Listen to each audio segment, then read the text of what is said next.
So I'm here with a gentleman by the name of Rodney Henry. He is he's a rock and roller. He is a pie man.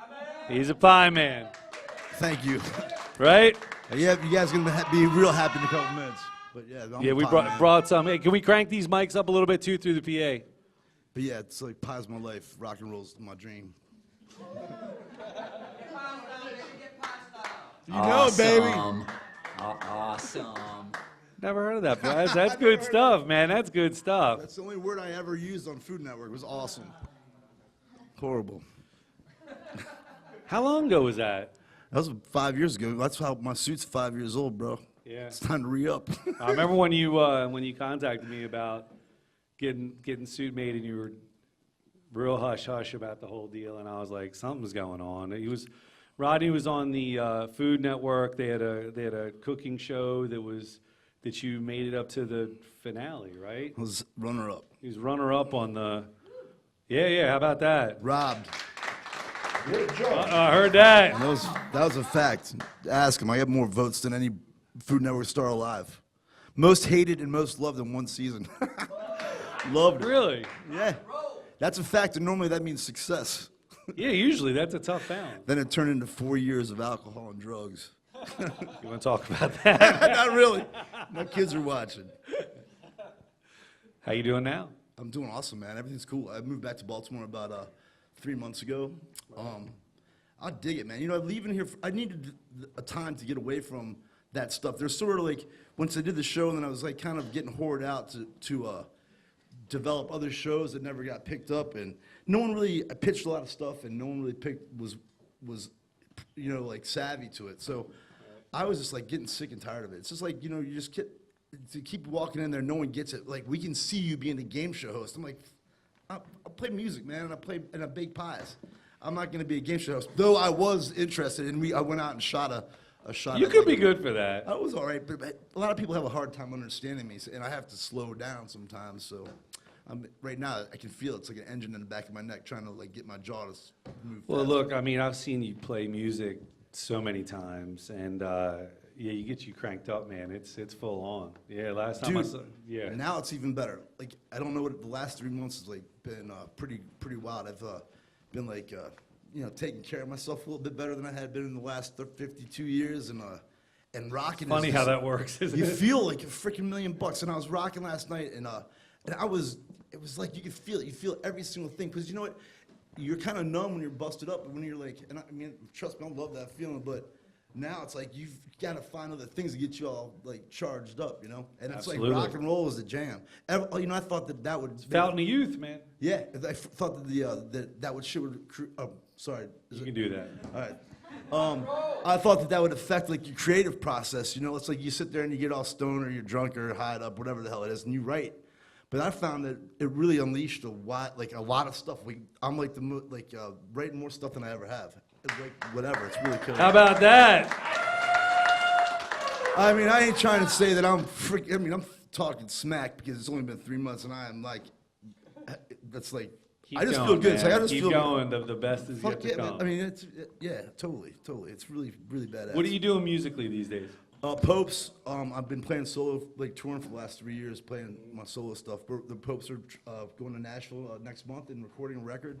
New stuff. Yeah, and we'll be touring in the springtime. Wow.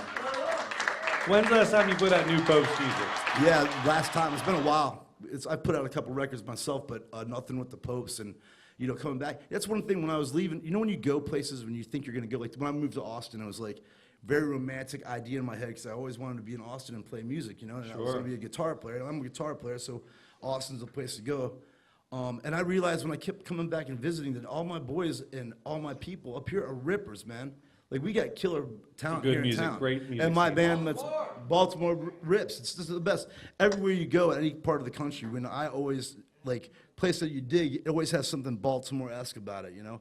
Sure. The people mostly, that's, you know, like, people that are open-minded and you can walk in and easy to talk to, you know? 100%. I mean, right. so the band that he's talking about is the Glenmont Popes, and I had met, God, we met Long time Jesus, 20-something years ago or something like that. The original bass player for the Glenmont Popes, Randy, was a really good friend of mine, and miss him dearly. Rest in peace, Randy. But I'll tell you that, man, you got a solid bass player in your hands. Dude, these Stevie's days. the man. He's good, man. I mean, when you guys played, when we did the show next door, and seeing you guys play those songs, which still, I mean, they hold up, man. They rock. The new ones are I'm badass. interested to hear it. I'm interested to hear what you guys sound like. Yeah, man, it's sounding good. Well, you know, you will. What's Definitely. happening in the pie world? Pie World's awesome, man. You know, we just opened our new club in above Dangerously Delicious DC on 8th Street and 13th, and we have the production, sound, stage is tight. It's like a 100 capacity club. It's a cool bar, nice rooftop deck, and man, the bands we've been getting in there are awesome. It just sounds kick ass, and it's so awesome to see because we've always had music, but now it's the first one that's come full legit like venue club. And Fantastic, baby. Pie-tastic. How about that? damn, Yeah, I've been seeing the photos and everything of it. yeah, It it's looks- rad. You got to get down and check it out, man. It's really cool. So how many shops do you have these days? Just we got 3. We got the Canton, Hamden, 8th Street, and upstairs. And there's other stuff going down, but nothing right this minute. So he's got 2 here in Baltimore alone, Yep. right? Shout out to John and Mary. They rule. Yeah, but my posse, dude. That's the best thing.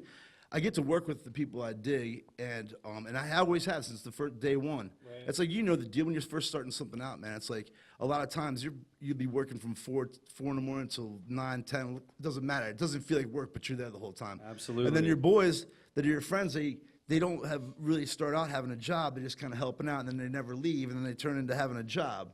Has that ever happened to you? Many times. A lot of times it's good that way, and a lot of times it can be, you know, it can be a pain in the butt because it tests your friendship. But for the most part, man, a lot of the cats that I started with are still working with me, man, and it's That's awesome. pretty awesome. I And all mean- my people that have running the shops and have their shops it's super cool, man. It's like really like the whole pie and rock and roll thing. The idea was just a crazy idea. I was like, well, rock and roll wasn't paying the bills, so I got to figure out some way to keep rolling and be able to come home and freaking be able to pay the rent, man, you know? Hey, look, man, I never thought I'd be doing suits. I thought music was the whole thing for me all along. So it's like I get it, but sometimes life changes a little bit, right? I guess, you know, the problem, it totally changes. But the thing is, I would never think that it changes because I always feel like I'm 16. I have the same exact mentality, but I've always done, like weird shit. I always thought if it was cool or hard or something, I'll give it a go because I was like, all the cool cats, like, you know, the Outsiders are like Rumblefish and stuff. I always loved that stuff. And I always loved like Grits and Greasers and stuff. And I was like, and all my boys joined the Marines. And I was like, well, dang, I'm going to join the Marine Corps. And then I joined and I came back home and found out those boys were in the reserves. And I'm full time, you know what I mean? And, but I was like, Nobody gave you the memo. that was even cooler. I was like, well, yeah, you guys are punks then, you know what I mean? But we were still, it was just neat. So everything you see and you try, like, that you never think you can do, it just blows your mind that you can do it, man. So just like pie business, being a freaking tailor. I remember when you came back over here. I remember when we talked, yeah. Yeah, you were on the street and you had your stuff and you were just starting it out. It was rad. It's the same way I did the pies, man. I showed up, I went door to door. It said on my van, it said, ask me about pie. Just like, what's that pink Cadillac stuff that sells makeup, man? Mary Kay, right? Mary Kay, right? So mine said, ask me about pie. And I'd be in the gas station. I always carry pies with me. And Cass would be like, hey, man, what's up with the pie? I was like, hey, fancy, you should ask. I opened the back of my thing up and sling some pies to him. And then it turned into a cool thing. And I remember the one place that changed, that just totally, I said, I have to do this. Because I'd done about every job you could possibly have in life. And then I worked for a pile driving company for about 6 weeks.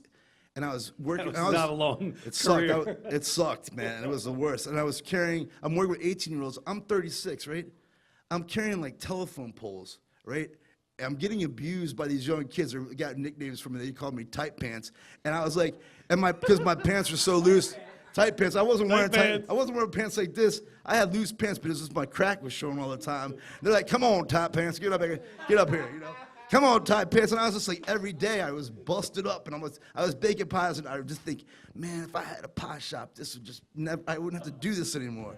And then one day I was driving down Fleet Street, and Harry's, you know, the Thrift Bakery, came Yep. up for lease that day.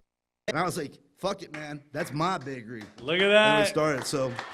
And we had rock and roll. The rock and roll was the only reason that really helped spread the word fast. Yeah, you would bring you'd have Badass jams in bands. there and musicians all the time, right? Dude, we had like legendary Shag Shakers, Eddie Spaghetti, you know, Deke Dickerson, Echophonics, international freaking badasses, The right? pie shop. Playing for passing the hat and pies. We'd stack them full of pies when they're on the road, man. They'd be locked on, ready to go.